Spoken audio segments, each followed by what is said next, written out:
तो कैसे हैं आप लोग? उम्मीद है आप सभी लोग अच्छे होंगे और अच्छे से अपनी पढ़ाई को कर रहे होंगे।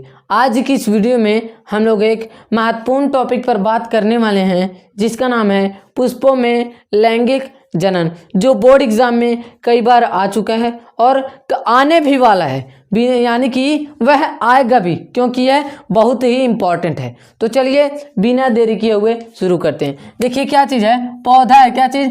पौधा। जो पौधा है उसका जनन भाग होता है पुष्प ही होता है। कौन सा भाग जनन करता है? पुष्प करता है। कौन? पुष्प। अब जो होता है ना, पुष्प जब जनन करता है तब पुष्प के बाद फल का निर्माण होता है। पुष्प के द्वारा ही फल का निर्माण होता है। ठीक, अब जानिए पुष्पों का अध्ययन। किसका अध्ययन? पुष्पों का, यानी कि पुष्प का अध्ययन डायरेक्ट लिखते हैं। पुष्प का अध्ययन। पुष्प का अध्ययन क्या कहलाता है? पुष्प का अध्ययन कहलाता है एंथोलॉजी। क्या कहलाता है? एंथोलॉजी कहलाता है। ठीक, अब पुष्प के 4 भाग होते हैं। कितने भाग होते हैं? 4 भाग। देखिए पहला क्या है? पहला है हमारा, पहला है बाह्य दलपुंज। क्या है? बाह्य दलपुंज लिखते हैं हम। पहला है हमारा बाह्य दलपुंज और दूसरा है दलपुंज और तीसरा है पुंकेसर। क्या है? पुंकेसर। और चौथा है हमारा स्त्री केसर। क्या है? स्त्री केसर। ठीक, अब जानिए बाह्य दलपुंज क्या होता है, दलपुंज क्या होता है, पुंकेसर, स्त्री केसर। अभी इन दोनों को साइड में करते हैं, पहले इन दोनों को अच्छी तरीके से समझते हैं। देखिए क्या चीज़, बाह्य दलपुंज। बाह्य दलपुंज इसको लेकर के चलते हैं। आप सभी को यह दिख रहा होगा, यह क्या है, यानी जो हमारा गुड़हल का पुष्प होता है उसका छोटा सा भाग, यानी कि यह क्या है, कली की अवस्था में जब फूल है उसी का है। तब इसके ऊपर देखिए हरा हरा कुछ चढ़ा हुआ है ना। क्या है? इसके ऊपर हरा हरा कुछ चढ़ा हुआ है, वही है बाह्य दलपुंज। क्या है? वही है बाह्य दलपुंज। अब इसका कार्य क्या है? यही है बाह्य दलपुंज, यानी कि इसका कार्य क्या है, यह क्या करेगा? यह तो बाह्य दलपुंज है, यानी कि यह क्या है? बाह्य दलपुंज है। इसके यानी कि यह कौन से रंग का है?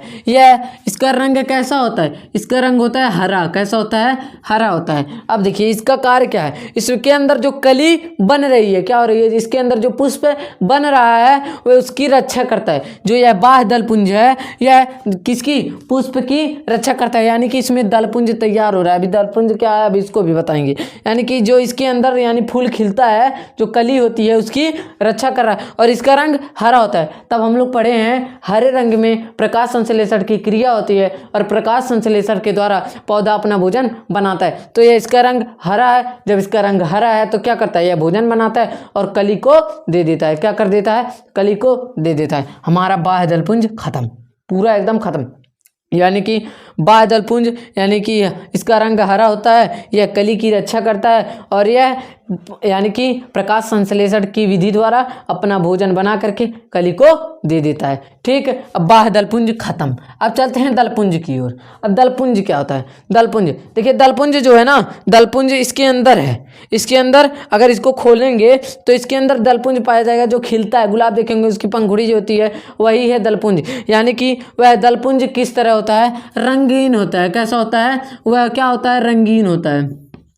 कैसा होता है? रंगीन होता है। अब देखिए एकदम ध्यान से समझिएगा तभी समझ में आएगा। इसको रखते हैं। देखिए कैसा होता है? रंगीन होता है। जब यह रंगीन होता है, देखिए एकदम ध्यान से सुनिएगा, यह जो होता है रात में कैसा खिलता है? रंगहीन खिलता है। कैसा खिलता है? रंगहीन, यानी रंगीन खिलता है। थोड़ा बहुत रंगीन नहीं होता लेकिन व्हाइट कलर का होता है, रंगहीन भी नहीं कह सकते हैं। यानी कि जो यह रात में क्या सफ़ेद खिलता है, यानी कि बिना रंग के खिलता है। किस जो दलपुंज होता है यह रात में जो खिलता है तो रंगहीन होता है लेकिन अत्यधिक सुगंधित होता है। क्या होता है? अत्यधिक सुगंधित होता है। लेकिन दलपुंज जो होता है अगर वह दिन में खिलता है तो रंगीन होता है। कैसा होता है? लाल, पीला, हरा किसी भी तरह का होता है, लेकिन वह ज़्यादा सुगंधित नहीं होता है। किसके? रात के क्या चीज़? रात के मुकाबले, यानी जो रात में फूल खिलते हैं वह अत्यधिक सुगंधित होते हैं जो दिन में फूल खिलते हैं उससे पहले। अब यह जो पुष्प होते हैं दलपुंज क्यों रंगीन होते हैं? क्योंकि भंवरे उस पर आकर के बैठ सकें, यानी कि भंवरों को आकर्षित कर सकें। ठीक, हमारा दलपुंज भी खत्म। अब चलते हैं पुंकेसर की ओर।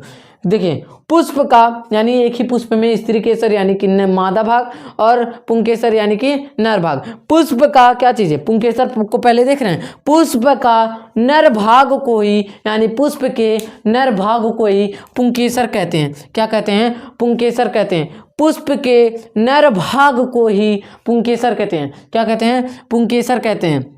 और स्त्री केसर, पुष्प के स्त्री यानी मादा वाले भाग को ही स्त्री केसर कहते हैं। क्या कहते हैं? स्त्री केसर कहते हैं। अब देखिए पुंकेसर जो होता है वह दो प्रकार का होता है। कितने प्रकार का होता है? दो प्रकार का होता है। एक होता है परागकोश, क्या होता है?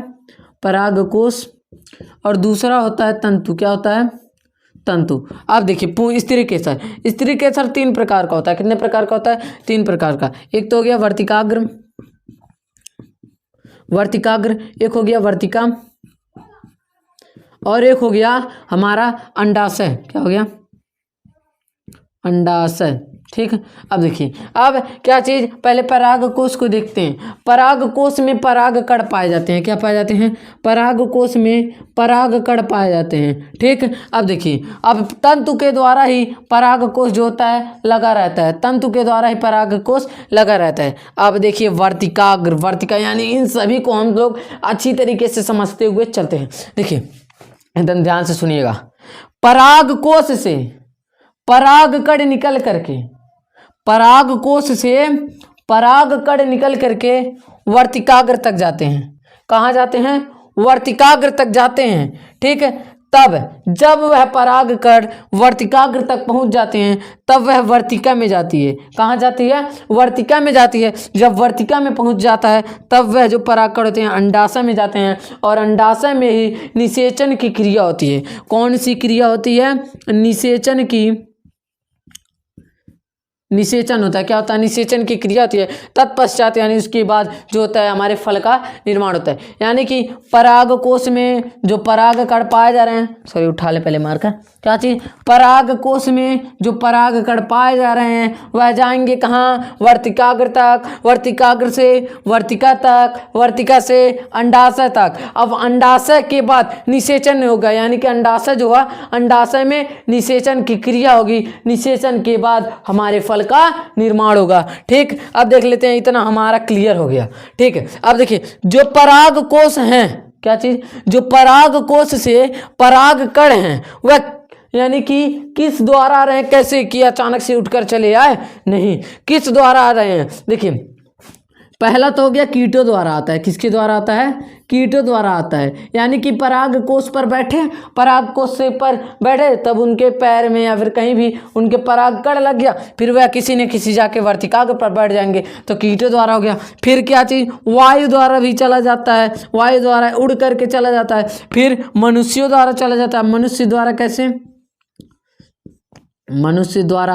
अब कैसे मनुष्य द्वारा? जैसे बच्चे को, छोटे छोटे बच्चे होते हैं, पुष्प जो होता है उसको इस तरह से हाथ से करते हैं कि नहीं करते हैं? करते हैं, तब यानी कि उस तरह से भी चला जाता है। अब देखिए फिर एक प्रश्न उठा, यानी कि परागकण को वर्तिकाग्र तक, यानी कि परागकण वर्तिकाग्र तक जो पहुंच रहा है उस क्रिया को कहेंगे परागण। क्या कहेंगे? परागण। यानी कि जिस क्रिया द्वारा परागकण वर्तिकाग्र तक पहुंच रहे हैं उसे कहेंगे परागण। परागण दो प्रकार के होते हैं। कितने प्रकार के होते हैं? दो प्रकार के। पहला तो हमारा हो गया स्वपरागण। क्या हो गया? पहला हमारा हो गया स्वपरागण, और दूसरा हो गया परपरागण। क्या हो गया? परपरागण। अब स्वपरागण को पहले समझते हैं, उसके बाद परपरागण को समझेंगे। देखिए स्वपरागण यानी कि देखिए अब क्या चीज़, जितने फूल होंगे उतने मतलब एक फूल में मादा नर पा जाएंगे।